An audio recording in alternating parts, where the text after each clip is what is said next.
கர்த்தருடைய பரிசுத்த நாமத்துக்கு ஸ்தோத்திரம். நாம் லாஸ்ட்டாக ஆடியோவில் பார்த்தோம், நம்மளுடைய மனம் இருளாக இருக்குது அப்படின்னு. நம்மளுடைய மனம் எல்லாம் இருளாக இருக்குது அப்படின்னா, இருள் என்றால் பாவம். நம்மளுடைய மனம் பாவத்தினால் நிறைந்திருக்கிறது. அதுதான் என்ன அப்படின்னா, கலாத்தியரில் 5ஆம் அதிகாரத்தில் 19வது வசனத்திலிருந்து 21 வரைக்கும் நாம் பார்த்தோம். மாம்சத்தின் கிரியைகளை என்னென்ன அப்படின்னு: அசுத்தம், காம விகாரம், விபச்சாரம், விரோதங்கள், பகை, பில்லி சூனியம், கோபங்கள், வைராக்கியம், சண்டை, பிரிவினைகள், பொறாமைகள், கொலைகள், இது எல்லாமே நாம் மாம்சத்தின் கிரியைகள்னு பார்த்தோம். இந்த மாம்சத்தின் கிரியைகள் தான் பாவம் என்று சொல்லப்படுது. இந்த பாவம் எல்லாம் நம்மளுடைய மனதுக்குள்ளே இருக்குது. ஏன்னா இதில் இருந்து தான் நாம் செயல்படுறோம். இந்த கோபப்படுறது, பொறாமையாக இருக்கிறது, இது எல்லாமே பாவத்தோட கிரியைகள். இந்த பாவத்தோட கிரியைகளை போக்க தான் கர்த்தராகிய இயேசு கிறிஸ்து நமக்கு வேணும். அதாவது ஒளி வேணும். இருளை போக்க ஒளி தேவைன்னு சொன்னோம். ஒளினா கர்த்தராகிய இயேசு கிறிஸ்து, இருள்னா பாவம். பாவத்தை போக்க அப்போ ஒளியாகிய கர்த்தராகிய இயேசு கிறிஸ்து நமக்கு தேவை. நம்ம மனதுக்குள்ளே இருக்கிற பாவம் போயிட்டா பரிசுத்தம் ஆயிடும் மனது. இப்போ இதில் கடைசி வசனம் என்ன பார்த்தோம்னா, இப்படிப்பட்டவைகளை செய்கிறவர்கள் தேவனுடைய ராஜ்யத்தை சுதந்தரிப்பது இல்லை என்று முன்னே நான் சொன்னது போல இப்பொழுதும் உங்களுக்கு சொல்லுகிறேன் அப்படின்னு இருக்குது மாம்சத்தின் கிரியைகளில். இவங்க தேவனுடைய ராஜ்யத்தை சுதந்தரிப்பது இல்லை. நம்ம மனம் பாவத்தில் நிறைந்து இருக்கிற வரைக்குமே தேவனுடைய ராஜ்யம் என்பது பரிசுத்த ஆவி. அந்த பரிசுத்த ஆவியை நாம் பெற்றுக்கொள்ளவே முடியாது. அப்போ பரிசுத்த ஆவியை பெற்றுக்கணும் அப்படின்னா நம்ம மனதுக்குள்ளே இருக்கிற இந்த பாவங்கள் முழுவதும் நீங்கி ஆக வேணும், விலக வேண்டும். அதை விலகணும்னா கர்த்தராகிய இயேசு கிறிஸ்து தான் நம்ம மனதுக்குள்ளே அதை விளக்கவே முடியும். அவரால் தான் அந்த பாவத்திலிருந்து நம்மளை பரிசுத்தம் ஆக்க முடியும். இந்த பாவத்திலிருந்து விடுதலை பெறணும் அப்படின்னா அதுக்கு கர்த்தராகிய இயேசு கிறிஸ்துவோட ஒளி நமக்கு தேவை. அவருடைய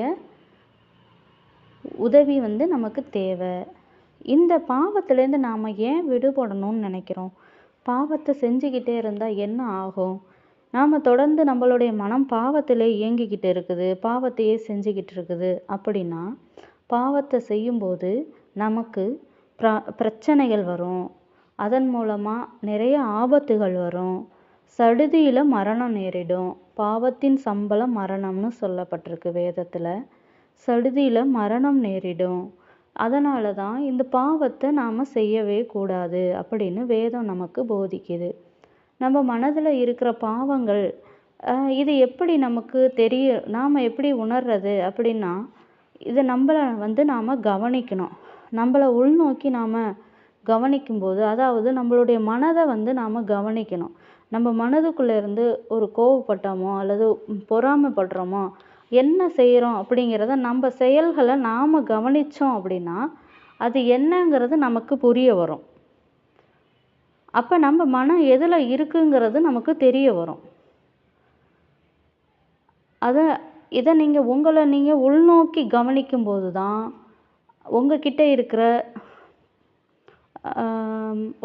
இருக்கக்கூடிய அந்த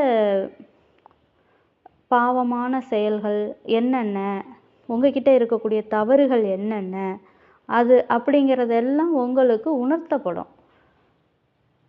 இந்த தவறுகளை திருத்தி சரியாக மாற்றி அமைக்கிறது தான் நமக்கு ஒளி. அதாவது அந்த ஒளி, அதாவது கர்த்தராகிய இயேசு கிறிஸ்து. உங்களை கவனிக்க ஆரம்பிக்கும் போதே உங்களுக்கு தவறுகள் என்னன்னு சுட்டி காட்டப்பட்டுரும். அப்போ அதுக்கப்புறம் உங்களுடைய மனமானது கொஞ்சம் கொஞ்சமாக பரிசுத்தமாக்கப்பட்டு கொண்டே வரும். அதன் பிறகு தான் ஒரு கட்டத்தில் உங்களுக்கு பரிசுத்த ஆவி பொழியப்படும். அப்போ தான் உங்கள் மனம் முழுவதும் பரிசுத்தமாக்கப்பட்டு இருக்கும். இந்த மாம்சத்தோட கிரியைகளை நீங்கள் இன்னும் உங்களை உள்நோக்கி கவனிக்கும்போது இந்த பாவங்கள் என்னவா இருக்குது அப்படின்னு பார்த்தா அது அறிவாக இருக்குது.